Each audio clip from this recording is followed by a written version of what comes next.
Coming up on 2020 on ID. You got a murderer. Designing women, dealing from the bottom of the deck, accused of scheming, stealing, even killing. The girlfriend on trial for murder by stiletto. You spilled blood in your hands, and I did it. And the secret, she says, led to his death. He would like for me to kind of step on him. Dressed to kill.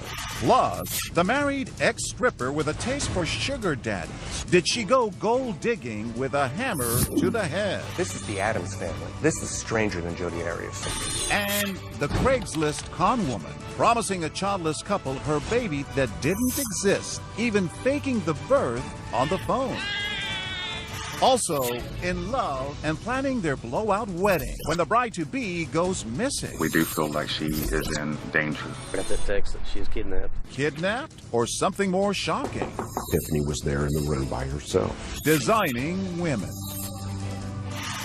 Welcome to 2020 on ID. I'm John Quinones. From lies that spin out of control to scams to murder, the women you're about to meet have left lives in shambles. First, Ana Trujillo admits she killed her lover. But what grabbed national headlines was the murder weapon, a blue suede 5.5-inch stiletto heel. In 2014, Ryan Smith first brought us the story of a woman who said she acted in self-defense. But was she dressed to kill? A woman accused of killing a man with her stiletto heel. Ana Trujillo is being held here, and testimony is still going on. Prosecutor Sarah Mickelson demonstrated to the jury. Houston has some crazy, crazy crime, and this is one of the craziest things that I think a lot of us have ever seen. About 10 puncture wounds to the head. When you hear of someone dying, especially a brutal death, they're being shot, they're stabbed, but no one ever thinks there's going to be a stiletto heel in the middle of it, right? Yes, who ever heard of assault by deadly footwear? The crime scene, a ritzy condo in this high-end high-rise, and the accused, a petite, soft-spoken mom looking at life in prison, telling her story to 2020. It's very surreal. It feels like it happened to someone else, and I'm just watching it. Born in Mexico, Ana Trujillo came to America with dreams of making it big. Married twice, the mother of 2 young girls, she was a striking, vibrant young woman who was once the host of a community access show and called herself Anna Fox. Thank you for joining me and enjoying ourselves. The producer said I had a bubbly personality. Is that who you are? That TV host with that bubbly personality? Yes, I am, actually. I'm usually very optimistic. I love life. I love friends. And I just believe in being me. But those big dreams jumped the track as she landed on the hard side of town. Jim Carroll met her at the Lawndale Hotel, where they both once lived. What was she like? She laughed a lot. I mean, she was really cool. She just talked about spirituality and the pyramids and ghosts and the tarot. She was a drifter, floating from job to job, wishing for the right things, attracted to the wrong people. She brought several men to the hotel, and finally I started talking to her. I said, look, you know, we can't have none of that business going on here. And how many men would you estimate this was? 4 to 6 men. One of them was the professor. His name? Stefan Andersson, a naturalized citizen from Sweden who worked at the University of Houston as a medical researcher. Tell me about him. Well, he was very charming. He had a beautiful young spirit. He was a professor, and that is really what attracted me. How did he treat you in the beginning? Oh, he was wonderful. In the beginning, it was all so carefree. Here at the local taco shop, Bodegas, they were regulars, and his friend, Adam Benjamin, remembers the early days of their romance. You can see Stefan right there. So what was Stefan's taste in women? Stefan liked attractive women in heels with nice legs, but he didn't have girlfriends or anything like that. Why do you think he felt so connected to Anna? She was a bad girl. It's the opposites attract. Within weeks, she'd moved on up to his deluxe apartment in the sky. You wanted to marry him. Yes. He wanted to marry you. Yes. It wasn't all about love. It was also about sex. Kinky sex. Trujillo claims her man had a thing for shoes, and she was happy to oblige. What did he want you to do? He had a shoe fetish. He would like for me to kind of step on him. Step on him? Well, walk on him. He liked a little bit of pain. But just months after they met, that happily ever after began to wear thin. His drinking started concerning me. I didn't know what it was to be with, I say, an alcoholic. He drank a lot, but he didn't seem to be an angry drunk. He seemed like a troubled and gentle soul. A troubled soul who, according to Anna, had a hidden dark side. He was super sweet and nice, and all of a sudden, out of nowhere, he would just turn into this other person. He would just start accusing me of things.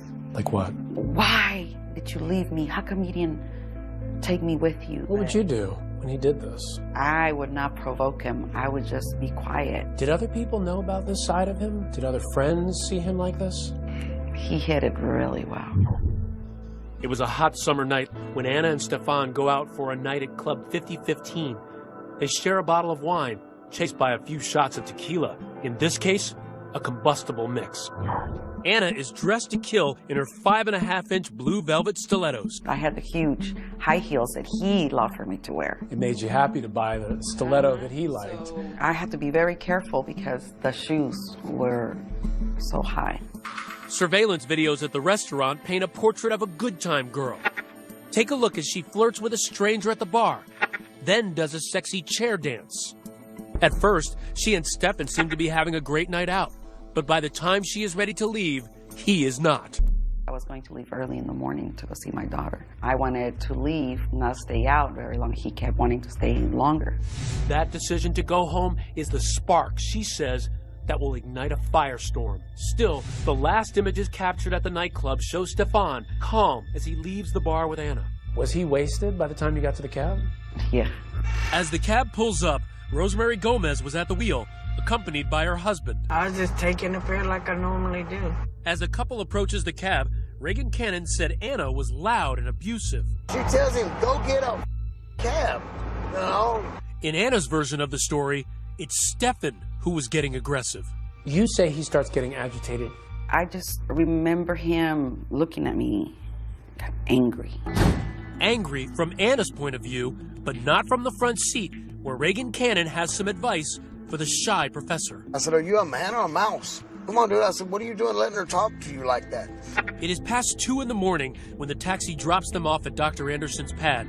But you had a funny feeling that something was going to happen. He squeezed my hand and he said, no, I'll be okay. And I told him, I said, I just have a feeling something's going to happen. Look at these photos, coming home from the bar, walking calmly to the elevator. It was the last time Anderson was seen alive, but Anna claims he was on the verge of a murderous rage. All of a sudden, he just turns around and has a complete different look on him. Angry. As the couple sets foot inside the apartment, her life was about to change irreversibly, and his about to end.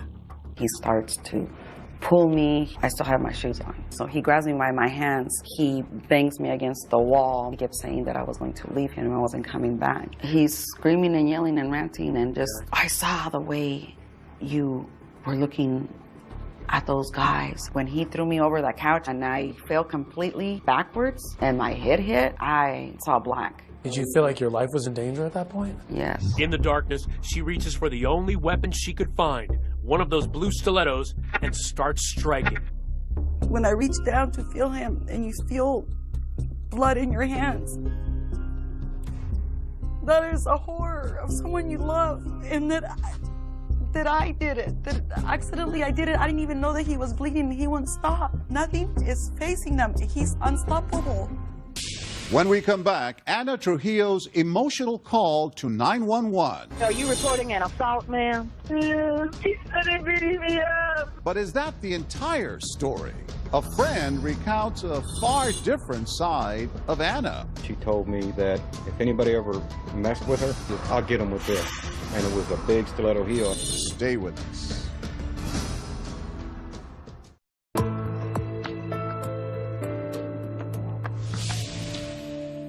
Are you reporting an assault, ma'am? Yeah, he assaulted me.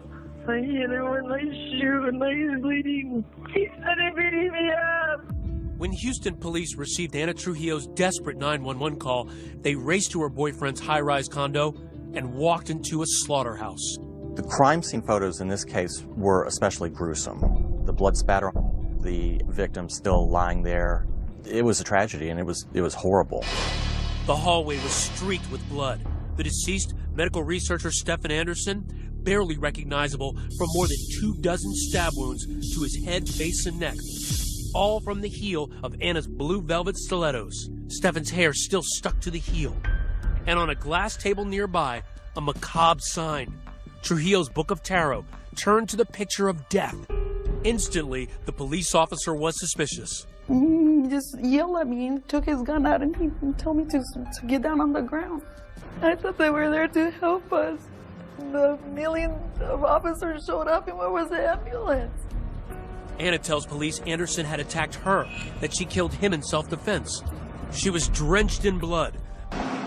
Police bring her in for questioning, I was did artwork and Anna gives a rambling, disjointed statement that includes little about the actual killing. It's a meandering sort of my life up till now 3-hour tape in which she talks about what actually happened the night of very briefly. The cops have heard enough. They put her under arrest. They're blaming me and they're telling me that I killed him. I am not a murderer. She's booked, post bail, and is put under house arrest. But as the countdown to trial begins, Houston was riveted. The murder weapon is a 5.5-inch heel. Stabbing her boyfriend to death with And it was a bloody scene. Each day, new allegations surfaced about the violence in her past. Brian Goodney, a former friend, remembers a startling attack. Walk her to the door, turn around to open the door, and get hit on the back of the head with a candlestick. That was the last thing you remembered? She knocked me out. And remember the Lawndale Hotel where her friend Jim Carroll once lived? He told the most jaw-dropping tale of all. She told me that if anybody ever messed with her, she pulled her shoe off. She says, I'll get them with this. And it was a big stiletto heel. The trial began in a burst of lights, camera, and bravado. Feeling confident? Do I look like I got scared? From the beginning, prosecutors pull no punches, focusing the jury on that killer heel, really the star witness in this case. Over and over, they demonstrate the brutality of the crime. In trial, we saw an x-ray of the shoe. To the naked eye, it just looks like a cobalt blue stiletto high heel. But once you saw that x-ray, it looked like an ice hammer. He had 10 puncture wounds on his head, 15 to 20 around his neck, face, and arms. That is excessive for a lot of people. Excessive, what he was doing to me? He was enraged. He hit me on the head with my own shoe. Even though his case is far from a slam dunk, Anna's attorney, Jack Carroll, still seemed confident. Was Anna justified in her actions that night? What the evidence is. Whether she hit him once, hit him 25 times or 100 times, she felt her life was in danger, the jury can't convict. To prove the case, Carroll had to convince the jury that Anderson flew into a violent rage at his apartment. These photos, taken 48 hours after the murder, show bruises, but it wasn't clear when she got them. The defense wanted to portray her as a victim and as someone who only did this because she had to. Remember that surveillance video from the apartment? The last images of Anderson alive? He seems calm and collected, but his blood alcohol is almost twice the legal limit. I think we've all seen people that drink a lot and, act one way in public and they go home and they act a different way. Anna was alone in Stefan Anderson's apartment and he went off the deep end. Did the mild-mannered professor attack his girlfriend in a drunken, jealous rage? She talked about being smothered at one point and then he was grabbing her. That's when she started hitting him with a shoe. But it's the murder weapon itself, that $29 stiletto shoe, that could come to Anna's rescue. It's not a gun. It's not a knife. It's not the typical thing someone would use to kill someone. So that could help the defense in saying she just grabbed whatever she could. On the morning of April 6th, the sun rose over a perfect spring day in Houston. Closing arguments in the Trujillo case were about to begin. It won't be until your just verdict that she ceases to be the stiletto stabber, and she will then forever be Anna Trujillo, murderer. But the defense argued that she was fighting for her life. As long as she reasonably fears the threat of serious bodily injury or death, she's justified. After less than 2 hours of deliberation, the verdict was swift and unequivocal. We, the jury, find the defendant, Anna Trujillo, guilty of murder as charged in the indictment. She is now a convicted murderer, sentenced to life in prison. And though that shoe may fit, she still refuses to wear it. We all have opinions of what we would or wouldn't do, or why, or how. But when you find yourself in a situation, you don't know either, because it's a situation. You don't know what you're going to do when that happens. You think you do, but you don't. In spite of all of that, you loved him. I love him, and I'm mourning, and I'm sad, and I'm in pain, and I have no closure. And it's not my fault. As of 2014, Anna Trujillo is appealing her conviction. She will be eligible for parole in the year 2043, when she will be 75 years old. When we return, an ex-stripper and her sugar daddy boyfriend. Why was her husband murdered? This is the Addams Family. This is stranger than Jodi Arias. Stay with us.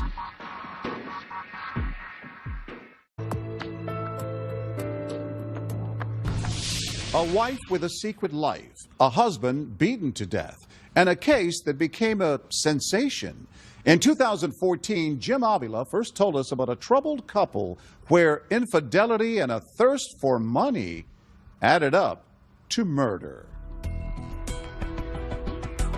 Phoenix, Arizona, the Valley of the Sun, where hot asphalt seems to bake human tempers, delivering simmering trials and raven-haired killers. Jodi Arias, and now this woman, Marissa DeWaugh. We thought coming into this trial that it was going to be the next Jodi Arias trial, but this is the Addams Family. This is stranger than Jodi Arias. Are these the hands of a murderess? Is this the face of a killer? Or is 36-year-old Marissa a victim, so battered by an abusive husband that she bludgeoned 34-year-old David Harrell to death with multiple blows to his head? The 36-year-old Gilbert woman claims she was a victim of abuse, but the prosecution is telling a different story. Marissa DeWaugh could face the death penalty. Killer or victim? The puzzle that has stumped Phoenix, Arizona since January of 2009. From the beginning, just hours after the bloody attack that splattered the couple's master bedroom from floor to ceiling, Marissa DeWaugh tells a story of constant abuse, verbal and physical. How did he hit you? With his fists. Okay, and where was he hitting on your body? On the temple. And he just kept hitting me. Marissa even stands to show police how she says her husband of 9 years raped her on the night of the attack, choking her before forcing her on the bed against her will. So you came home, you want to have sex, didn't, you got mad? You wake up, he's raping you. Hands are on your neck. He likes that. He likes it because he can hold right here. Got it. Okay. At times, crying at appropriate times, seeming completely distraught, and yet at other times, she was almost smiling in an uncomfortable way that a seasoned detective would probably look at and at the very least find odd. For police, it was an odd story and an odd victim. Dale and Marissa had met as teens in their hometown of Lake Havasu, Arizona, a party town known for outrageous spring breaks. They met up again years later in their 20s in Phoenix. By then, Marissa had a baby. She was a stripper, and according to her former friend and nanny, Amy Dewey, an opportunistic Marissa saw Dale as a catch. What was the attraction? I think that she saw a man who had just graduated from refrigeration school and had the potential to make money. It was always about the money. Amy lived with Marissa and Dale for a time in Phoenix before their marriage. Was there any sense that Dale was violent in any way? No. She would come home and try to pick a fight with him or try to provoke him, and he would just tell her, I'm not going to fight with you. I love you. Let's work this out. Then came the day Amy was fired after a chilling conversation. If true, it would foreshadow a future grisly murder. She came to me and said, Dale is dreaming about having sex with you. I don't think that's appropriate. I'm concerned for your safety. Dale is dreaming about killing you with a hammer. You have to go. Fast forward to one January night, Dale in his bedroom, critically wounded by, yes, a hammer.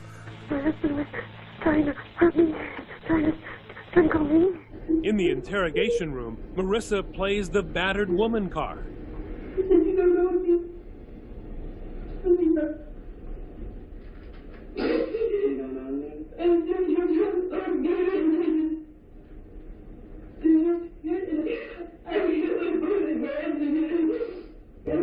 But police do not buy her sob story, and prosecutors don't think a jury will either. Opening statements today in the case of a woman accused of killing her own husband. The real motive for that tool-time thrashing, they say, was a big fat payday. Marissa's a woman who likes money. But more than that, she likes easy money. Prosecutors showed the crime scene in vivid detail, displaying Dale's deadly injuries. Arizona Republic writer Michael Kiefer is in the courtroom. You know, she put a fist-size hole in the side of his skull. Then the prosecution begins to reveal a secret life that Marissa never spoke of. A past that includes working that pole at a strip club. The risky behavior, the boyfriend, the stripping. You get a picture of someone who doesn't have rules. Living on the edge. Yeah. One of those lovers, Alan Flores, loaded with cash. They met on a website for rich men called SeekingArrangements.com, the so-called elite sugar daddy dating website. So you began having sex the first day you met? Correct. In return, he loans her more than $300,000, keeping meticulous track of every dime. To hear him tell it, she's going to pay it back any day now. This insurance money's going to come through. Don't worry about it.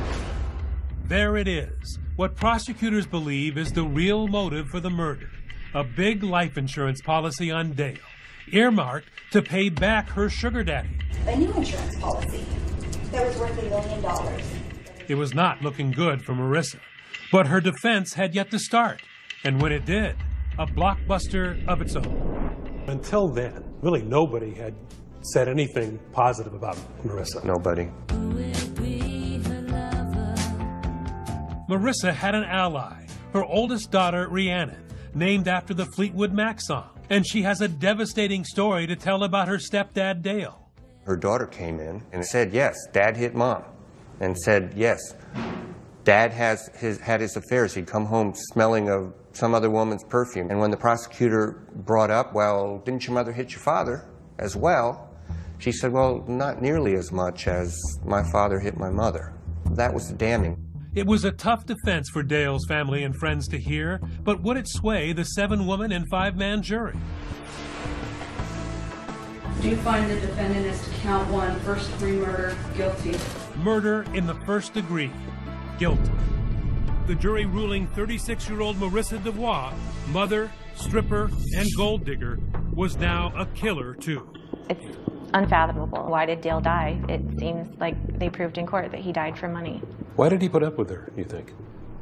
He loved her. She killed the one person who loved her. Marissa DeVois was sentenced to life in prison without parole. As of 2014, she plans to appeal her conviction. Up next, the designing woman who scammed a childless couple. She had the baby bump, the labor pains, even the baby pictures. What she didn't have was a baby. I lost it. I'm like, oh my gosh, this isn't real. Stay with us.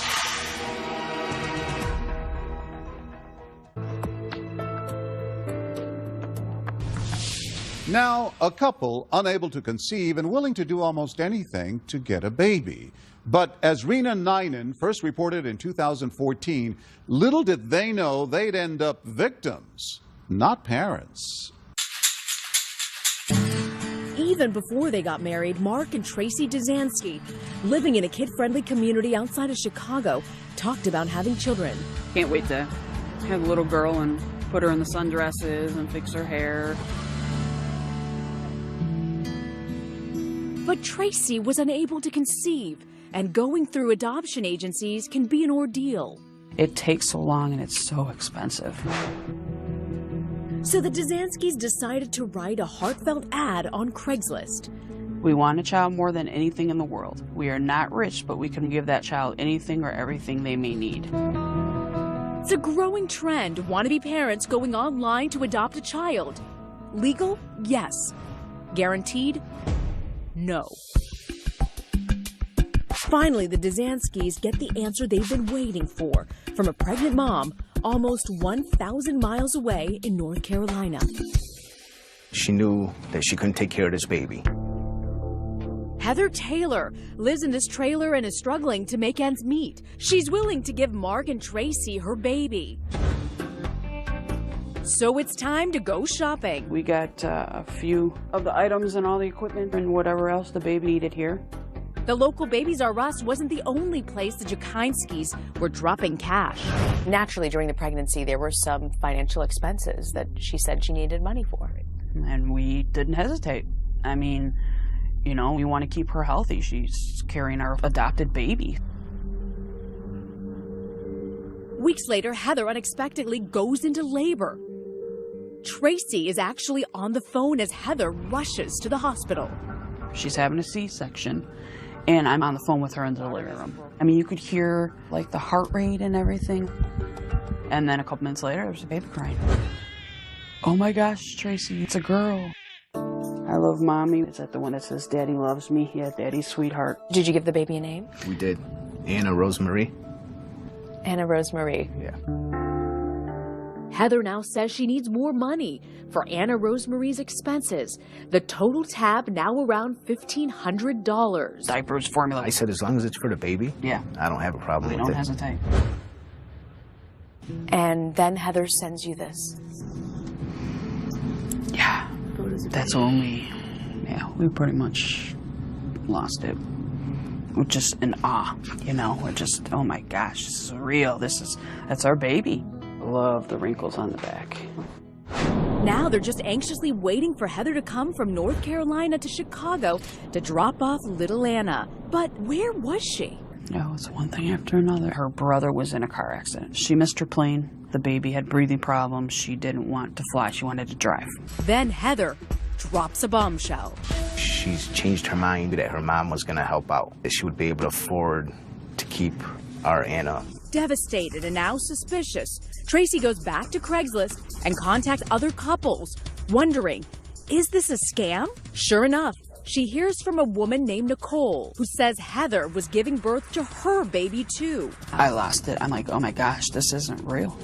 No, it wasn't real. The pregnancy, the sounds of a newborn crying in the hospital room, those photos, all part of an elaborate and heartless scheme. There was never a baby. And it was all a lie. It was all a lie. Detective David Flynn from the Pitt County Sheriff's Department says Nicole, the North Carolina victim, got these photos as proof of Heather's fake pregnancy. So she's pretending here to be pregnant. That's correct. I'm not sure what she used to make her belly bigger. So who is Heather really? Well, she's no stranger to the law, arrested for writing bad checks and identity theft.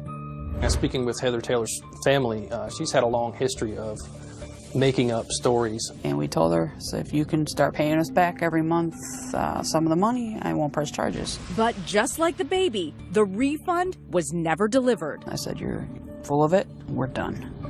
I said, you'll be hearing from the detective. Authorities say the suspect solicited people on Craigslist claiming to be pregnant and needing money. She was arrested and charged with a felony. She was given 36 months supervised probation, and she had to seek mental treatment. She was also ordered to pay restitution. I guess it really isn't even the money that hurts the most. The emotional toll that this took on them, you really can't repay them for that. How could you be so cruel and mean and deceitful to do this to somebody? I was just heartbroken. It's like the baby died almost, or right. Were you mourning? Oh gosh, for months. Our little Anna would be a year old. Despite their awful experience, the Dzanskis haven't abandoned their dreams of parenthood. Soon, they hope to start fostering to eventually adopt a child. And you believe in your heart it's definitely going to happen? Yes. There's no doubt in my mind. That baby's going to have nothing but the best. As of 2014, the Dzanskis have obtained a state license to foster children and still hope to formally adopt a baby. Up next, a bride goes missing just before her wedding. Biggest fear, bar none, is somebody finding Tiffany Bray dead while we're looking for her. But this disappearance is not what it seems. They spent quite a bit of time watching me. And a very surprising ending. I don't even know till this day where I'd be if they wouldn't have found me. Stay with us.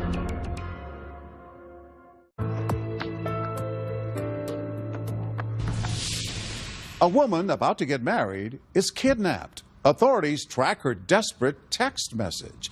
But as Deborah Roberts first reported in 2014, there's a twist.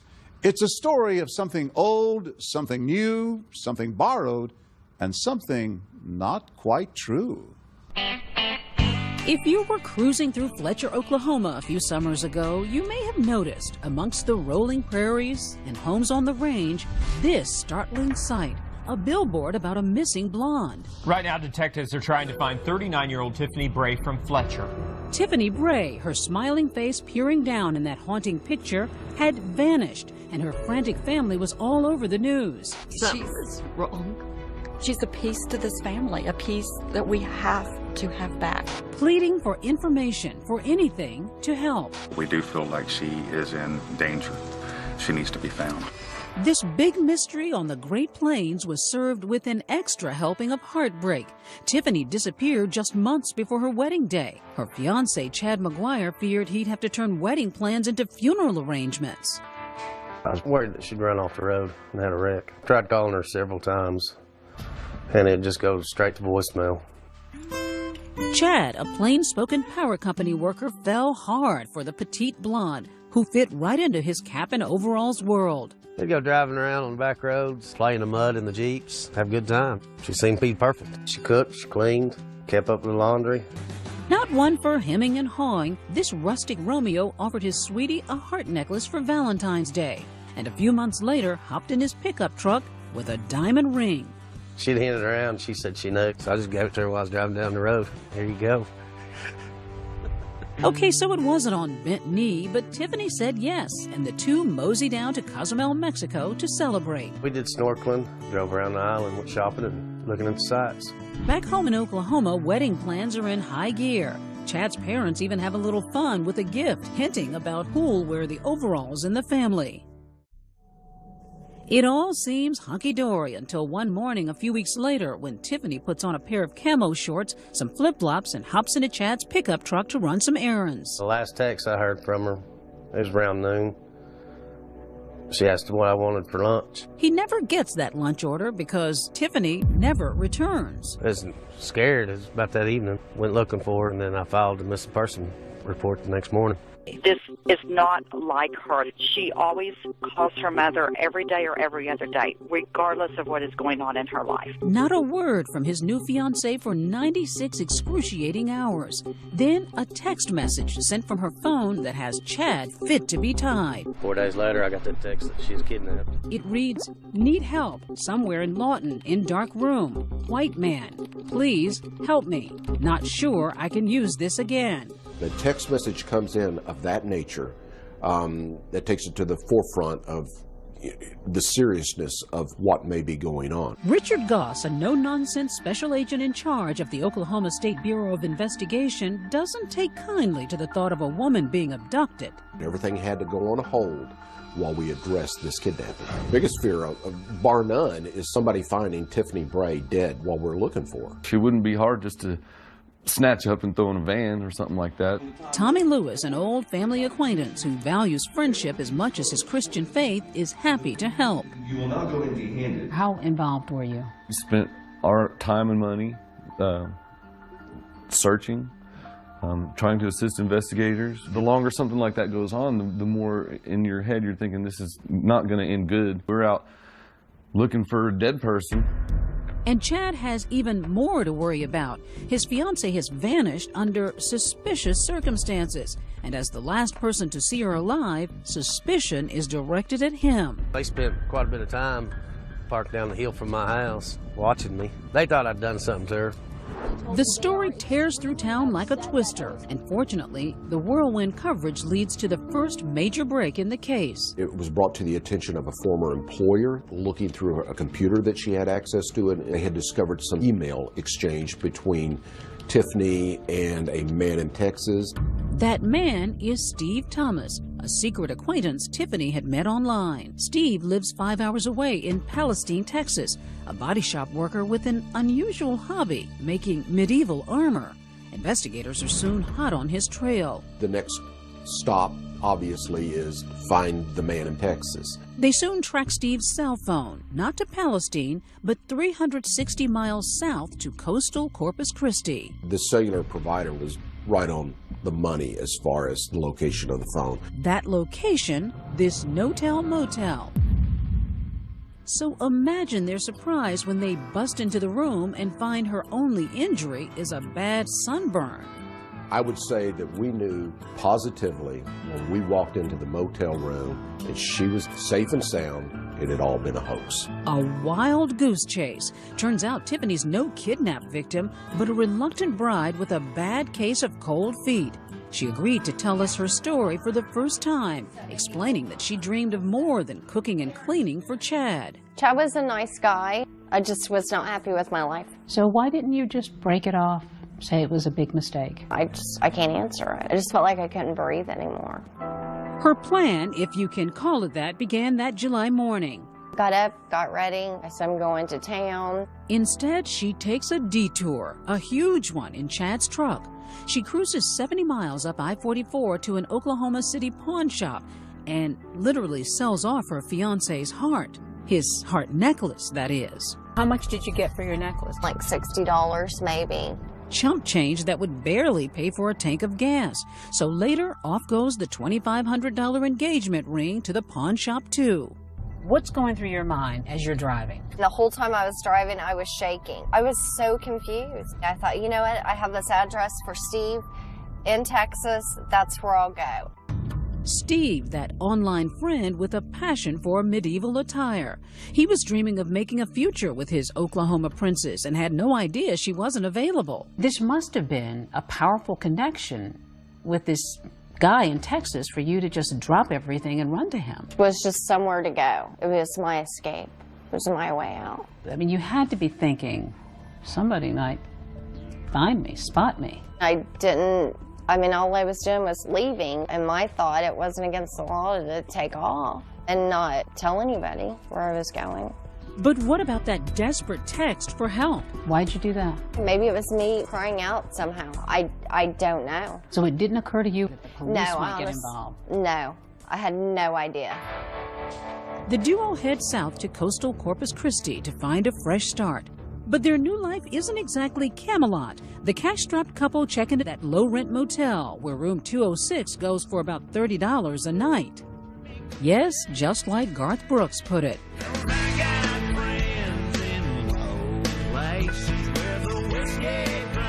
What did you do with yourself those days? Absolutely nothing. Once, I think we went out shopping. Occasionally, we go to a fast food or something like that. It was a far cry from the fancy Mexican vacation she'd just taken with her fiancé, Chad. Are you feeling bad at all? I wasn't in that clear state of mind, I guess. You just try to block that out somehow. But there's no blocking the cell phone signal of her Texas squire. Soon, there's someone at the door, and it's not room service. Someone knocked at the door, and it was the FBI. Surrounded by unhappy state agents, it's time for a reality check. I was immediately, of course, scared.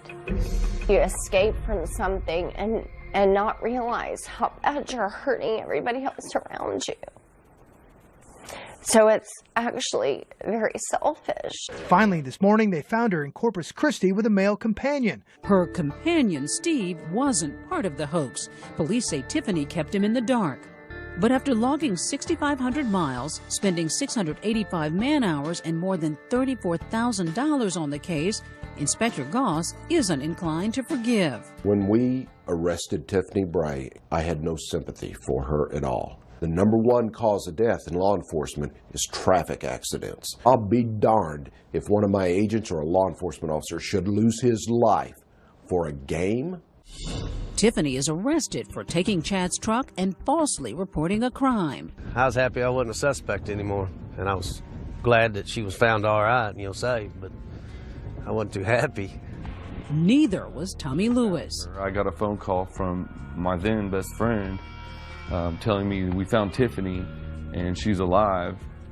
And at first I was just angry at her, you know. It was like, oh my God, what was she thinking? How could she do this to us? Never. Tiffany's family asked the same question. Though they bailed her out after 5 weeks in jail, relatives kept a tight leash on the absentee bride. I was allowed to go to work and go straight home. It sounds like they had trouble trusting you. So I just ended up moving out. So no, I don't have a relationship with my family. Tiffany was able to cut a deal with prosecutors. No more time in the slam for the charges she faced as long as she pays back the $34,000 spent on her search. And it's not over yet. She's working 60-hour weeks to settle up with the OSBI, $560 a month for 5 years. I'm very grateful that they did find me because I don't even know till this day where I'd be if they wouldn't have found me. I went to counseling because the guilt alone will eat at you every single day. Suffice it to say, the wedding was off, but Chad's achy-breaky heart seems to have mended quickly. If they hadn't come got her stuff, I was going to have a runway bride garage sale. And guess what? There's a happy ending to this tangled love story. Remember Tommy, Tiffany's family friend? We just kind of started hanging out more and enjoying each other's company, and I invited her to church, and the relationship just kind of blossomed. Never forget that history, and that we always use it to guide ourselves in the future. And soon those church bells were ringing for them. Were you worried on the wedding day about whether she was going to show? I'd be lying if I said it didn't cross my mind. What was it that you found in this relationship that you just did not feel that you had in your life before? Love. Never felt like I had that before. As of 2014, Tiffany Bray says she and her husband Tommy are doing well. She continues to make payments to the Oklahoma State Bureau of Investigation. As for her former fiancé, Chad, he says he wishes Tiffany the best and has no regrets. I'm John Quinones. Please join us next time for another edition of 2020 on ID.